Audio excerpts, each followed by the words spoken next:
Со читање на царските часови денес во соборниот храм Свети Никола во Штип чиноначалствуваше неговото високо преосвещенство брегалничкиот митрополит господин Иларион, одбележувајќи го еден од најтажните денови во христијанството. Зошто? Бидејќи токму во петок рековме тој е раснат на крстот, умира и го положуваат во гроб. Верниците молкум со длабока почит се молат за Христа Спасителот. Тежок не таже за Исус Христоса, тај ден не го распналеме. Така да бидеме живи, сите живи и здрави.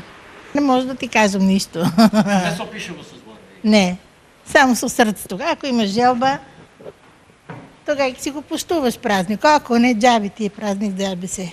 Најтажниот денек во годината. Во текот на целиот ден, верниците се спровнуваат под плаштеницата, символизирајќи го слегнувањето на Исус Христос во адот, а потем одавање на почит на крстот каде тој е распнат. Што потоа предвидува Светото писмо, одбележувајќи го Велик петок или по меѓународот познат како Распен петок? Овде си спомнуваме и за неговото слегување во рајот, во пеколот, но во петок вечерта се читаат статиите на Велики петок или оплакувањето на мајката Божја на својот син.